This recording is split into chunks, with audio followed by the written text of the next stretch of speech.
Hey guys, today's case is a doozy. We've got Michael Mastromarino. And with a name like that, you think we're just headed for nothing but success. That's what I thought.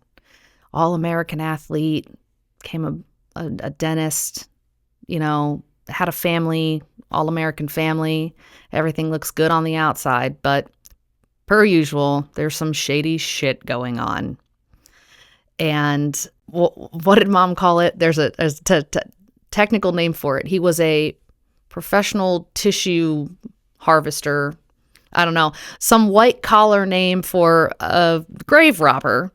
And Mom was like, no, it's a legitimate practice. But I was right. He was grave robbing for tissue. And, on the surface, I was even ready to say, but was it for the greater good? Did it help people? Yeah, maybe they didn't consent, but that bone helped a child to walk, Spoiler alert, no, it was shady as fuck the whole way around, and it was awful and terrible. So stay tuned to find out just how awful and terrible it got. Guess what episode it is, everybody? 50. Wait, we gotta start. We did say welcome. Welcome. Hi. Hello, everyone. Welcome to Two Peas in a Crime Pod. This is episode 50. 50. Go, go, go, go, shorty. It's your birthday. We gonna party like it's your birthday. And we don't give a fuck, it's not your birthday. Oh, Fitty. Love Fitty. Love what Fitty's been doing lately. Have you been up on him, No. coming after the pedophiles? No. Do you know that he, got all the footage of Diddy and, all the details on Diddy's, terrible actions and stuff, and he made a documentary to make Diddy look no, not to make Diddy look bad, to present Him like he Diddy's is. persona. Oh, yeah. no, I didn't know that. Oh, When's yeah. the documentary coming out? It's out. Oh, It's on yeah. Netflix. It's I gotta watch that. It's wonderful. It's so good. And It's wonderful. and it's just Diddy on the internet. You gotta follow his fucking Twitter feed. It's so funny. It's just him being petty as fuck, and I'm here for it. Oh, Okay. I love it. I love it. Yeah. Oh, it's so good. I love Fitty. Let him. So people, People. if you're already subscribed, thank you so much. We couldn't do this without you. We really appreciate you. Loving the comments. Yes. Yeah, it's been great. And if you haven't subscribed, please consider subscribing. Just know that both of us overslept. And so neither one of us had time to do a damn thing to our hair or anything. Mom's got bedhead, but somehow your bedhead still looks professional. And I did have time to put some makeup on. Yeah, you put some gold on. Yeah. I put some cover up on because I have acne. But, I mean, we basically just scrambled because we had to get this episode. My in. hair's wet because I just got out of the shower. Yeah, I text Mom and I was like, fuck, I overslept. I'm going to get a quick shower. I'm on my way. And then she didn't text me back. And I was like, oh, God, I upset Mom. She's thinking you don't prioritize me and you're not, you didn't take this seriously. And I was afraid that I offended her. And then I get out of the shower to a text. It was I didn't set an alarm today. I just got up. I'll see you when you get here. And I was like, oh, okay, we're cool. Good. I was like, oh, I think I text you good. We're just both pieces of shit. We're Yes. fine. Yes. Never mind. Like mother, like daughter. But we wanted to film this episode today. We were excited. And I was like, but I have an appointment. So I was like, all right, just don't get ready so we have time and we can still film our episode then. So making shit happen. That's right. Doing what we got to do. And now I'm drinking this carbonated drink and I'm going to keep having to burp. I was out of coffee. I made instant, but she chose to have the bubbly. Oh, there it is. Yeah, get out of me. I'm going to have hiccups like you. How the turntables. Get out of me. Only Christ compels you. The power of Christ compels you. Yeah, it does. Really? Get out of you. It's not that compelling. Oh, Lord. Oh, mama. So here, before we start, I have a funny story about this hoodie that I'm wearing. I don't think Canada. Cannot. Easy for you to say. Did you think She it said- said Canada? No, I know what the fuck it says. I thought you were going to say Canada. I almost did, and then I said Canada. She forgot that there was this whole country. She was like, what's a Canada? Is that a Mexican dish? No. So this hoodie has a funny story behind it. So I don't think I ever told this story. We're 50 episodes in. I'm going to start retelling stories because I'm senile. But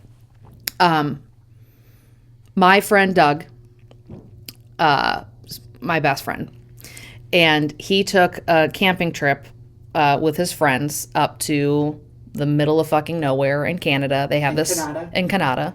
They have this spot that they go. It's like right off a lake. It's beautiful. It's fucking nice. Gorgeous. It's pine trees everywhere, and they fish. The whole point of it is like to go fishing and grill and all this stuff. Yeah, no, it's beautiful. I would go. It's gorgeous, and they have this huge tent. It's like a house tent. Yeah, it's huge, and then they have like beds that they like build.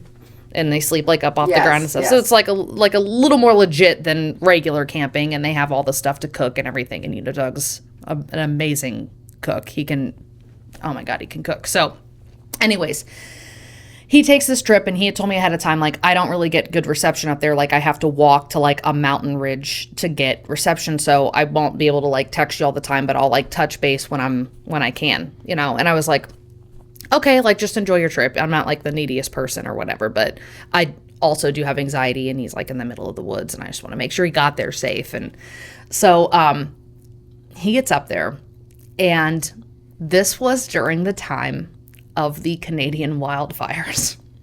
Oh, God.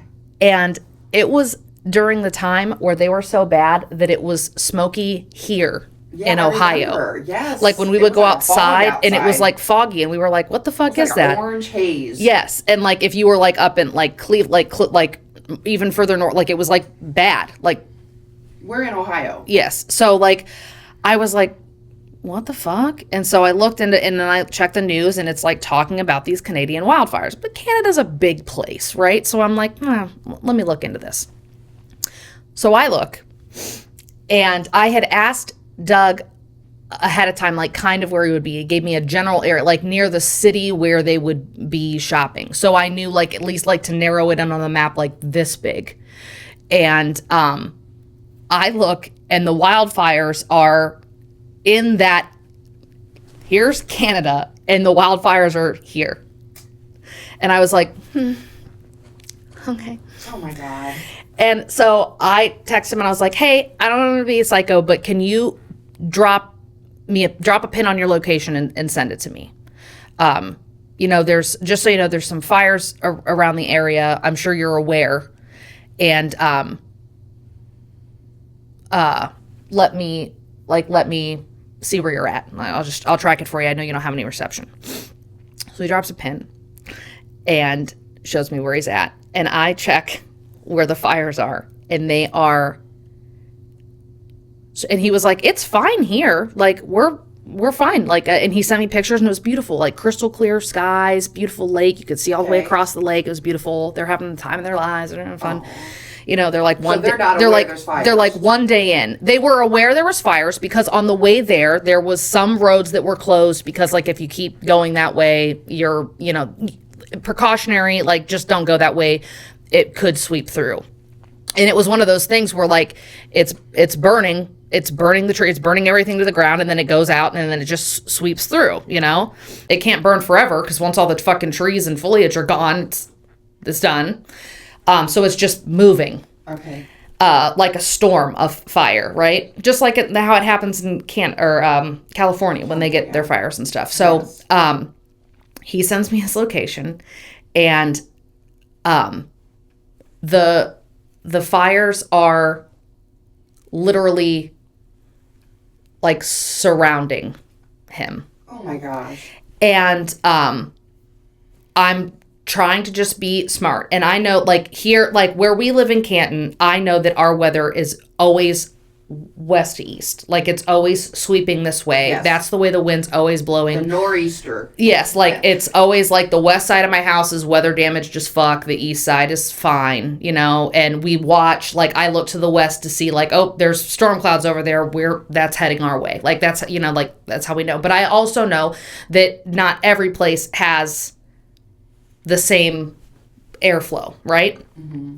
So I start going to the Weather Channel and looking at his area and then looking at the weather patterns to see how the weather moves. And it very much moves like mostly like like where he was, it was like north to south, maybe a little northwest to north, like it moves that way. And I like would watch over and over it and make sure that it wasn't just like a weird, like I was like tracking the like how weather moves in that area. And I was like, it is headed right for you. Like there's no way around it. The forest that is just directly north of you is on fucking fire right now. I sent him a text and I was like, hey, I don't want to freak you out, but you are completely surrounded and I've checked the way that the wind structure is moving and it is inevitably heading right for you. Like this isn't up for debate. It is heading right for you.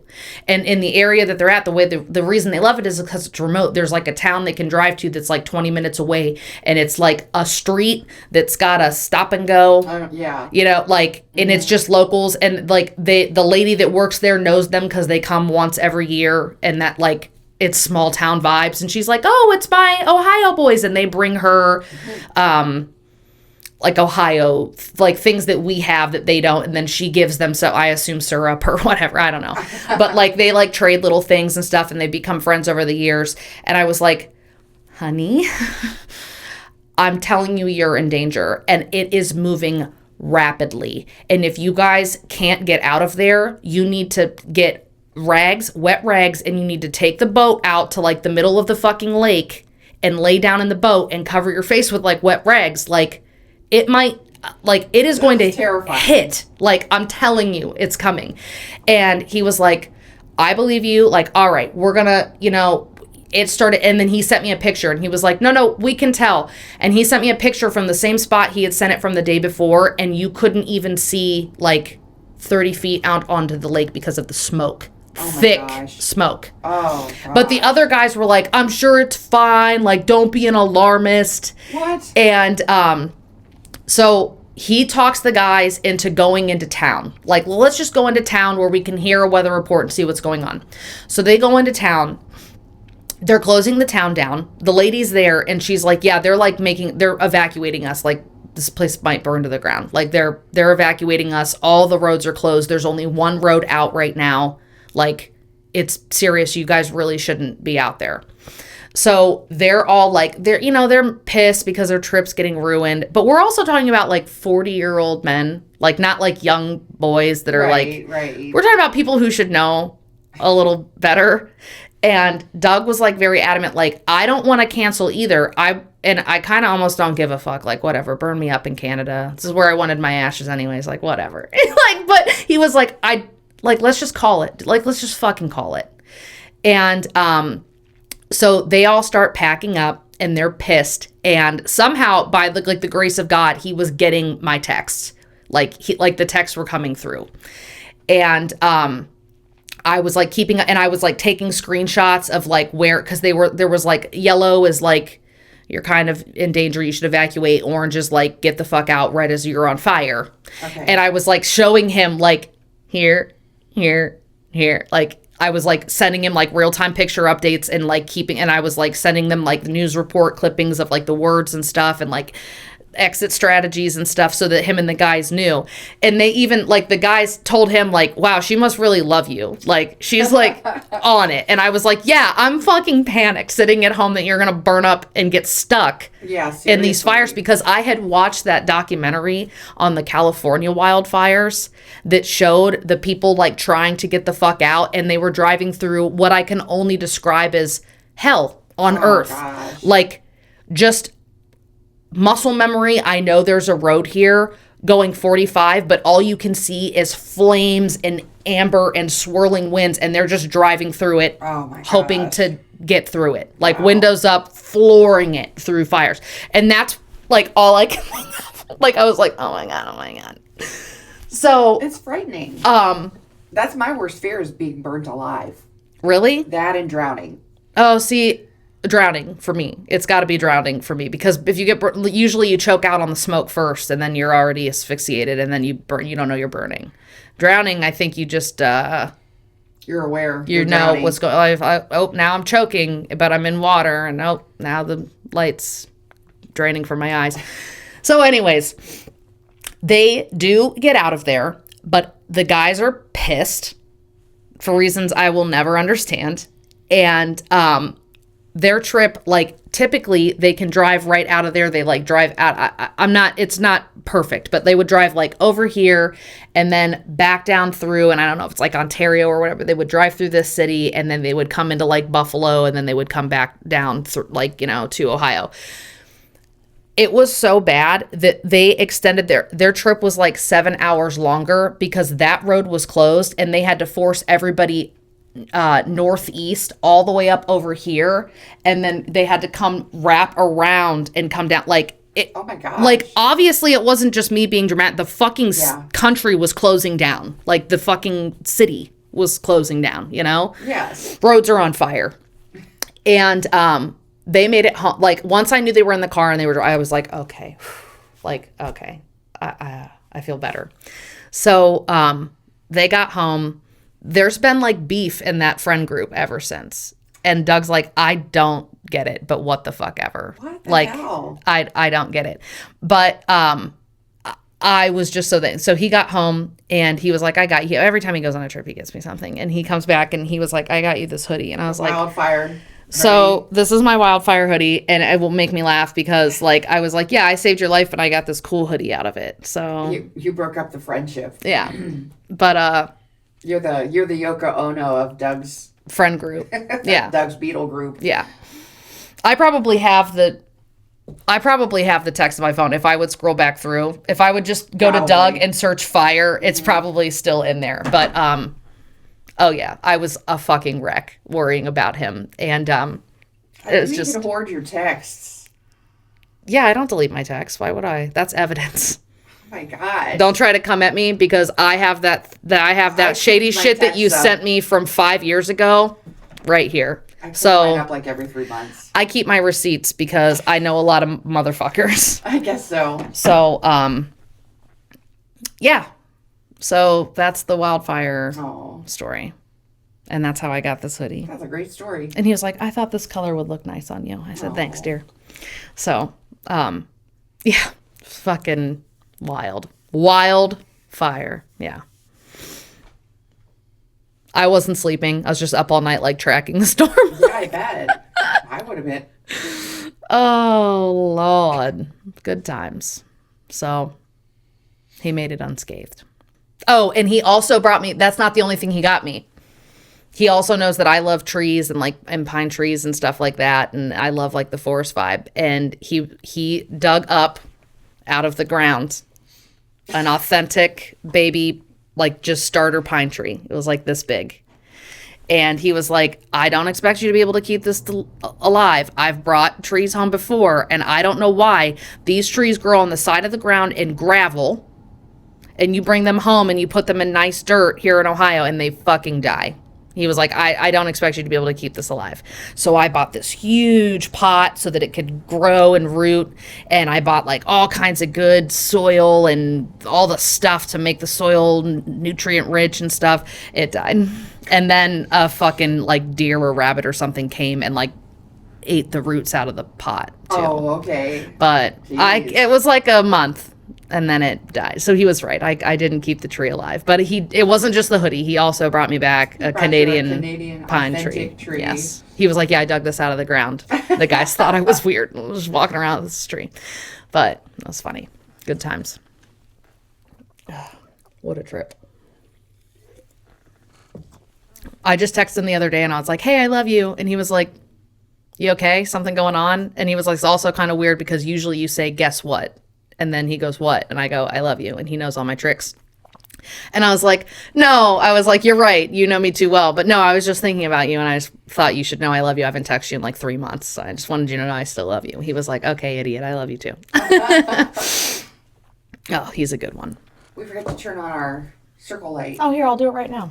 We did. You're right. We were in such a rush today. This is what I have to deal with every time. By the light. Oh, there it goes right to it. Hey, some color in my face. I hear still. Wake up, Kel. Chug your I coffee. need some more coffee.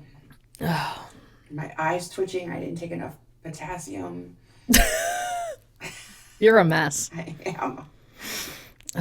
All right. Well, what's the case today, Mama?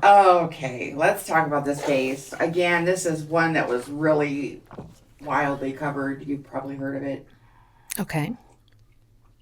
The name alone, I know you don't really remember names, but this is a name. Michael Mastromarino.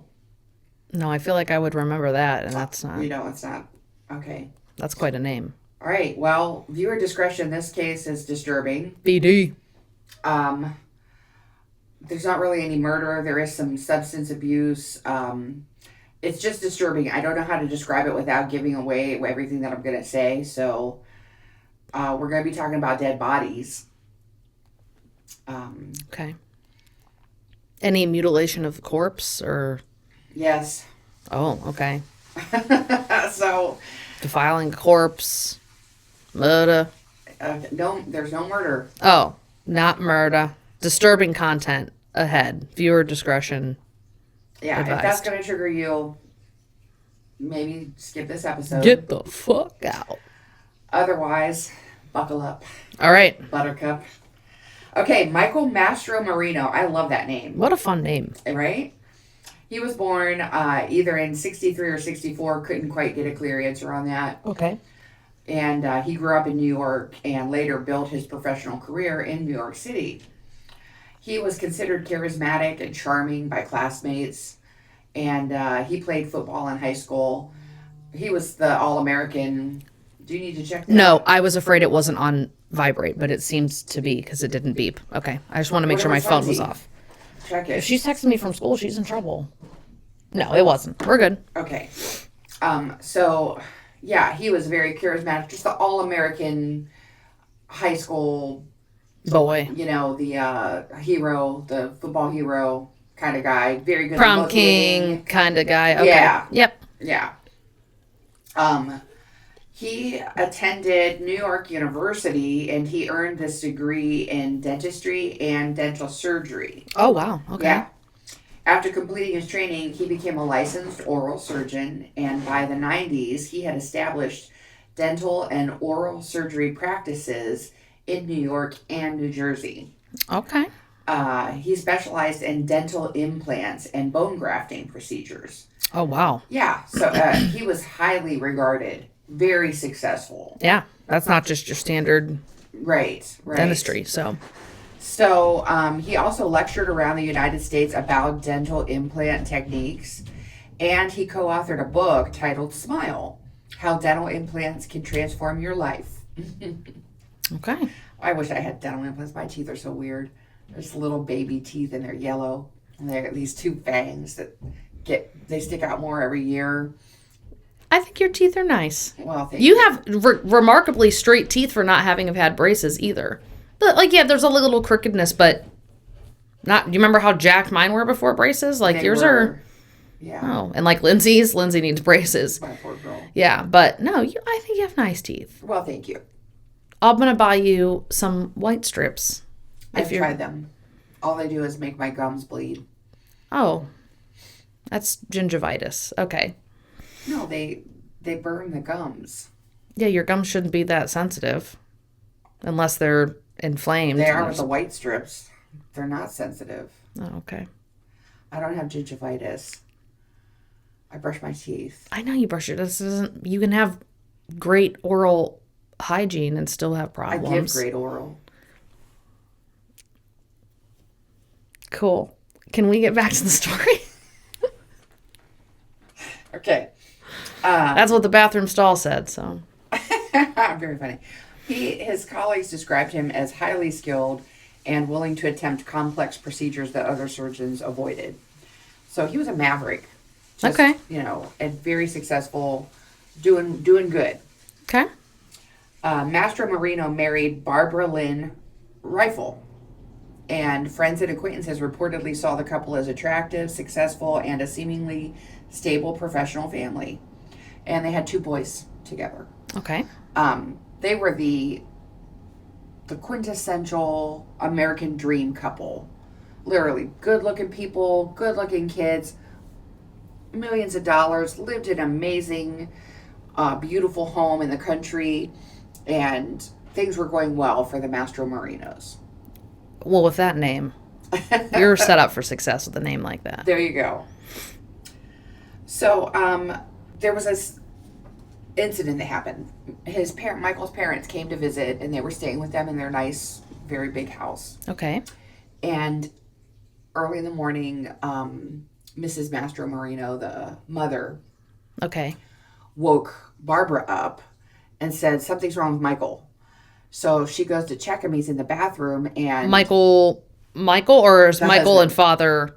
No. The father has a different name, so it's Michael. Okay. The dentist. I didn't know if there was a junior, senior, or okay. So she woke up Barbara to say something's wrong with my son, Yes, your husband. your Okay. husband. Yes. Thanks for clarifying that. Got it. It was a little confusing. That's okay. Just making sure. So, Barbara checks him, and he is out of it, like very definitely drugged. Okay. And so she's, checking on him. He comes to, and while he's out of it, though, she's checking the area in the bathroom to see what's. Did he take something or Yeah. something around here or a. Right. And she finds a hidden stash of vials of painkillers and opioids and some syringes. Yikes. Okay. So when he comes out of it, he just acts like everything's normal. And she's like, hey, we need to talk. Right. Like that wasn't normal. She's a very good mother. She's not about to subject her boys to some kind of problem that their father's having with drugs. And Right. As a mother, as a spouse, you're thinking like, I'm worried about you. This is dangerous. But also I have like, if you lose your practice, there goes our house. Our sons don't want to be ridiculed and be drugged through this. Addiction is serious. Like, how deep are you in? This is all new to me. Yeah, your mind would just be like, yeah, she's living this dream life, got a dream husband. It's a storybook, wonderful life. yeah. And then all of a sudden this is like this blot in the middle of it, and she's trying to deal with all aspects of it, like you said. Yeah, you don't know how big the blot is either. Like, So he says, listen, I had this back injury from football. And he's like, I take painkillers for it, and I was trying some new stuff, and I obviously took too much. It'll never happen again. This is not a problem. So she says, okay, good to know. okay, yeah, I like that. Be careful. That could be. Yeah, okay. So then his colleague found him at work. Found him at work. Yes, he was due to do a surgery. His patient was anesthetized and ready to go, and doctor's nowhere to be found. So his colleague is looking for him, like, hey, Doc Mastromarino, your patient's ready for surgery. And he is messed up in the bathroom with syringes and painkillers. And yeah, so he got disciplinary action. It was against his dental license, but they didn't take it away. They said, go to rehab. Yeah, yes. So rehab was a 3-month program. He stayed for 3 days. And then he came home and he said, I am not like those people. I don't have the same problem that they have. I can stop this. It's not a Denial. problem. Yeah, so he lost his license and his career. And that's the funny thing is like addiction doesn't just mean you're some poor crackhead, Well, from, right. That never did anything and uneducated, and no wonder you ended up on drugs because you're in the system. You know what I mean? Like, people look down on addiction, but addiction can be so white collar. It's not, it doesn't choose poverty or I'm telling uneducated. No, it's crazy. And the more you try to distance yourself from those people instead of realizing you got some shit in common, actually, something's going on there. Right. You can't do that. It's so sad. You work so hard for medical degree. Yeah. And it's years and it's grueling. And he had to know too, and he was successful. If you don't complete this program, you're going to lose your job. Yeah. What's your fallback plan? Like, he knew. He was touring. He wrote a book. He's successful. They're the all-American couple. He's got it all. What a selfish thing as well to not just like sit there for just the 3 months for your wife and your kids. Yeah. For your kids. You know what I mean? Like, let alone for yourself, which should be enough. But yeah, like. So his wife stands by his side, but he, lost it all. But shortly afterward, he decided to move into, so he was doing bone grafting. Yes. He decided to start his own human tissue recovery industry. And he founded Biomedical Tissue Services. Human tissue recovery sounds like grave robbing. Yeah, it does. That just sounds like the fanciest way to say grave robber to me. Like, what? I mean, that's like if you sign a paper and say, I know what it is, but I'm just saying there's legal ways to do it. I know, but it just sounds like a white collar way to say grave robbing. I know that it's not. I'm just saying. Okay. So the headquarters were in Fort Lee, New Jersey. And they harvested human tissue from deceased donors and then sell it to tissue banks that process and distribute grafts for surgery. The tissue banks could pay thousands of dollars per cadaver or up to $10,000 per usable tissue that was sold. And we don't give a fuck if you're high, just get us the tissue. Yeah, they do bones, skin, all kinds of things. Yeah. So, in 2000, this went on in 2001. Okay. 2003 is when he was starting the business up and getting it. It became even more successful. This guy just can't fail. It became even more successful than the dentistry. Yeah, he saw a need and he filled it, and that's a good place to be in. Yeah. He did. And he wasn't doing the opioids anymore. Oh. So he could have just stayed where he was. This guy, he's just like, he's fearless. He's like, yeah, I've worked hard for my dental practice. I'll work hard with this thing. You fall down, you get up. Okay. And he made millions. Mastromarinos were doing good. Okay. Well, you lost your medical license, which means you don't just have access to ordering drugs, but now that you're a millionaire, you can just get street drugs. I just assumed that he wasn't really clean, but that's not fair. Let's listen. Maybe he was. Okay. So, in 2005, a complaint involving a Brooklyn funeral home triggered some scrutiny with the police. Uh-oh. If you're listening and not watching, I'm doing my eyes. Yeah. Oh. She's got the O face on. Not the O face. No, I didn't have an orgasm. I was making a uh-oh face. Uh-oh face. Yeah, you have to add the Well, authorities discovered some suspicious paperwork connected to biomedical tissue services. I have heard stories about shit like this before. Oh, okay. So I don't know if this is a one. I remember specifically watching something and it being about like backdoor deals of like pretending to cremate bodies, but actually you were selling them. Oh, yeah, I've seen that. This isn't that. Oh, okay. It's not that. Okay. I have seen that. Yeah, they were just like, oh, here, like they were like burning a piece of pine and being like, here's your loved one's ashes, and then we actually sold them. Right. Yeah. Well, so they got search warrants and they uncovered forged donor documentation, false medical histories, and evidence of widespread unauthorized tissue recovery. Body farming. Mastromarino Mastromarino in 2006, and several other associates were arrested. This wife's got to be like, God damn it. Wife is freaking out. You Yeah. know? He says, listen, I don't know what's going on. This must be one of my associates. He's got plenty of... I'm sure he has a staff. Yeah. It's got to be something involving one of my associates. Don't worry about it. Right. Right. Right.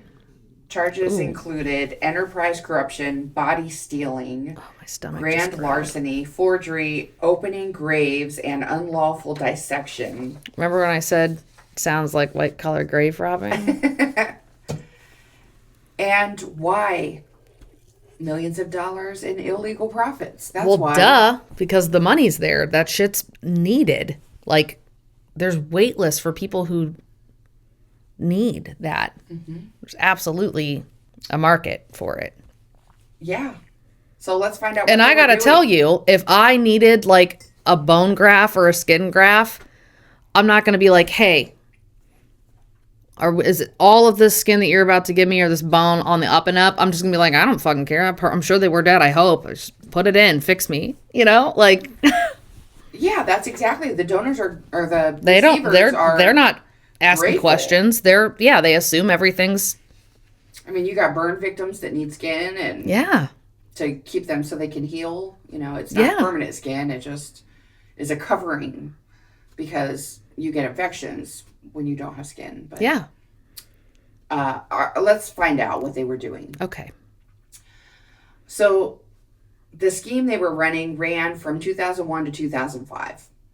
They were illegally harvesting tissue from more than 1,000 corpses. They recovered tissue was distributed through legitimate tissue banks and used in thousands of surgical grafts across the United States. Okay. So, how they did this, they worked with employees at funeral homes in New York, at New Jersey, and Pennsylvania. And the process typically went like this. The funeral homes notified Mastromarino's team when a body arrived. Workers were allowed access to the embalming and prep room, where the tissue was removed before burial or cremation. Sometimes they were cremated. Right. The investigators said some funeral home operators were paid about $1,000 per body to allow the harvesting, and that just tells you how much they're making. They get their cut. Yeah, of course. They can pay $1,000 per body because they're making millions. Well, and the family's already paying for the funeral as well, so they're getting from both ends now. That's right. Little extra. Yeah. Yeah. My Add in stomach the is bank growling, account. and I I feel heard like it. it's going to be It sounded on. like that alien was about to come out of your chest. Yeah, if you guys can hear that, I'm sorry. Talk. Wait, hold on a second. Mom, is your talk? Talk. I am on. Mom. Yeah, Mom. yeah, No, yeah. you're not. I'm the second one. I'm the first one. The first one's not moving. It is moving. Oh, it's not Don't look at moving. this. Look up there. I am looking up there. You're not moving. You're in the first row. There's nothing. There Click. is nothing. Is your mic backwards again? There's a volume down. Oh, shit. Hold on. Thing. I'm sorry, Mom. If you've been listening so far, we just realized that my mic wasn't plugged in. So now we have better audio. Just we're plagued with audio problems this podcast. Christopher said, I ain't got no gas in it. He's fucking, I woke him up. I was like, Christopher, I did everything. He's like, it's plugged in. I was like, of course it's plugged in. I checked. I did the things. It's picking up something. I'm getting hits. It wasn't plugged in over here in The other end of the mic wasn't plugged in. fucking idiot. I swear to God.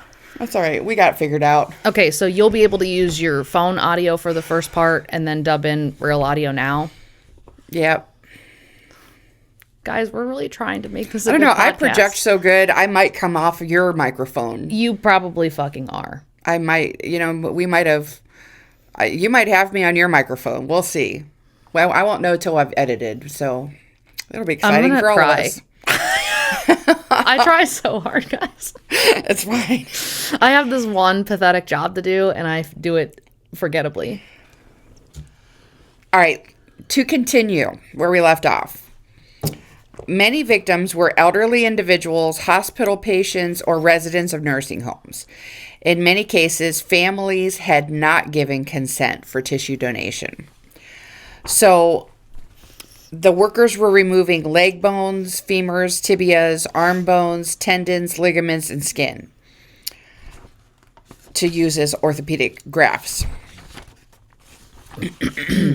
There's dental grafts and surgical implants is everything that they were using the tissue for. Okay. So could you say, like, it's well-intentioned? No. Because it still Wait till helped? you hear everything. Okay. So, Obviously, it's illegal. I would agree. If they go to jail, I get it. But I'm just saying, like... It's not well-intentioned. It's strictly for money. Okay. It's strictly for money. Even if it benefited people? Okay, I'm going to let you tell. Because, well, I'll just skip to it. I mean, it's the big reveal, but... No, don't. Keep telling your story the way you tell it. I like your soothing voice. Don't let me interrupt the vibe. That's what you're here for. No, I'm just impatient, and I want to know when I want to know. But tell me the story. It's about a story. Okay, well, so after they removed the tissue, things like the femur bones were replaced with PVC pipe. Yes. So that it would still appear to be normal for the for casket like a viewing. casket. Yeah, yes.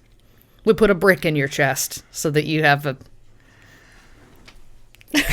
something there that's not caved in. Yeah, like... Right. For tissue to be legally used in medicine, donors must pass strict medical screening. Oh. According to the prosecutors, Mastromarino's operation forged consent forms, forged next of kin signatures, and created false donor records. The records were altered to show that donors were younger than they really were, free of disease, and eligible for donation. That's the problem, is that I was so excited to get the bone that I desperately needed to heal my body. And you said that it was from a very healthy 50-year-old person who passed of, a heart attack, but his bones were intact. He didn't have any other diseases. And now you put this bone in me, but this person actually had osteoporosis or... No, they had AIDS. They had HIV. They had... Stop. Shut the fuck up. My God. They had hepatitis. Okay. And cancer. Bone cancer. They had bone cancer. Here, we gave you some bone riddled with cancer. Have fun. Yeah, riddled with AIDS. This is like back in the day when they were first doing blood transfusions before they knew that AIDS was in blood. And no, I think that was the 80s was the AIDS crisis. But yeah, that's what I'm saying. It's like we went back to that. Oh, you're saying it's like back. Okay, no, I got very much like, except for back then they really didn't know, and as soon as they figured it out, they were like, "Fuck, halt everything. We need all new testing." And they were well aware of all of that and knew how important it was to do the proper. And could have. They just wanted to use bodies. They just wanted to make money. They didn't care. Okay. Yeah, no, I take back everything I said about was it still well-intentioned? No, I get what you're saying. Like, no, their patients got AIDS. Can you imagine, like, you think that you're hepatitis. getting, you were burned in a fire, and you think, like, I'm getting this graft that's going to help me, that's going to heal me. I'm going to have, like, a somewhat resemblance of skin again and maybe get on track. And then, like, oh, nope, you got AIDS. And they got even sicker. Some of the recipients got very sick. Just from having the cancerous bones. Let's see. Alistair Cook was 95 when he died in 2004. Okay. He died from lung cancer, which disqualified him to be a tissue donor. Okay. But his documents were forged saying he was younger and that he was free of disease. And they actually stole tissue from this celebrity and donated it for grafting. So, like, his diseased 95-year-old tissue got you. Like, oh, yay. Yeah, please put your 95-year-old tissue on me. Diseased cancer tissue. Yeah. So, yeah, he was like the most famous victim. In 2006, authorities charged Mastromarino and several of his associates with enterprise corruption, body stealing, grand larceny, forgery, opening graves, and unlawful dissection. The scheme generated millions in profits. That's fucking insane. I know. So Mastromarino pled guilty. He admitted to running the illegal tissue harvesting operation and forging the records and consent forms. He admitted it all. He was sentenced to 18 to 54 years in prison. And then in Pennsylvania, and that was in New York. In Pennsylvania, he received 25 to 58 years. And he had to pay back $4.6 million of his profits to the families and to restitution. Yeah, I was going to say that's like a never-ending amount of money that you're going to owe out. Mm-hmm. And those people will probably not honestly get. So look what this guy did to his wife and his children. Just destroyed their lives. Besides, I mean, he did that to his own family, let alone what he did to people that he didn't care about. Yeah, his own family at this point, I feel bad. Like, I get it, and I feel bad for them. But honestly, it's the people who he lied to. Received the bad Can you tissue. imagine when you're in the hospital and you are just in need? Mm-hmm. We put so much faith, blind faith, into trusting that they are working ethically. That's the whole, like, that's our whole fucking society is just built on ethics. You know? Yes. Like, trusting that they are going to do what is ethically right and that they are telling you the truth. And you think that you're getting this thing that you desperately need to survive because you have your own family and you have your own things, you know? Mm-hmm. And to be manipulated and lied to in that way is just... It's such a betrayal. Yeah. Disgusting. Mm-hmm. Disturbing was the accurate word that you said. Yeah. Just, and it makes me like scared, like to go to the hospital and be like, I'm going to get this blood transfusion. You're sure that it's cool. But I've donated blood and there's like 100 questions that you have to answer. And it's like, have you had any risky sex? Have you used any needles? And I'm looking at some of these people in this room that are sitting waiting to give blood because they give you money for giving blood. And I'm like, this guy's trying to get drug money. Like, straight up, I know you just fucking lied about everything you just said. I'm being very judgmental. I'm definitely judging a book by its cover. I will fully admit that. But I am looking in this room at these people, and I'm like, that lady's a fucking crack whore. Straight up. Sure, I'm being a judgmental cunt. Fine. I'm fine. I am. Why am I being a judgmental cunt? Because you're lying to make a quick $30. And if the secondary part of this, which is that the medical team promises that they're going to label everything and that they are going to independently test it before it gets sent to a hospital for use or a lab to get, they make stuff out of it or whatever, like plasma and stuff. Yeah. Now I have to hope that they are on the ball with their testing and that they don't mix up one of your bags with one of my bags and test my good bag, that they're on the ball with everything that they labeled and they're going to check. That's a lot of, that's when I was donating blood because I needed, that's how I paid for Christmas one year. Yeah. I was sitting in that room thinking, this is scary. Yeah. Because I know you motherfuckers just lied. Mm-hmm. And it said things like, have you had sex with your partner? And, are you at risk? And I'm dating someone and I think I trust my partner and I think that we're monogamous. And I put like, no, I'm safe sex practices, this and that.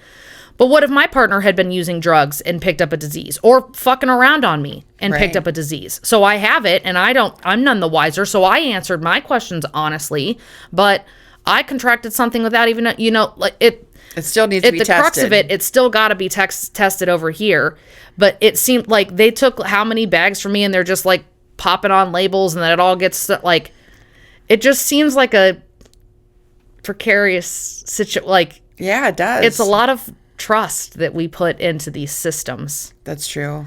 And you're so vulnerable. Yeah. And when you're in need and you've gotten a car accident and you're bleeding out and you need a blood transfusion, what are you gonna refuse and say, well, I don't know though, because I'm sketched out. What if there's AIDS in this blood? Like, right. Yeah, it's a it's a wild system of faith that we rely upon. And then this fucker's out here just trying to make a buck. Yep. And you know what? If he was doing independent tests, and I'm wondering if he had been, like, somehow he was sure, and he had run, like, before he gave the bone away, he did his own independent test on it, and he was like, okay, I can verify that even though I stole this bone from a family that didn't want to give it, I know that it's good, though, so I'm going to go ahead and sell it.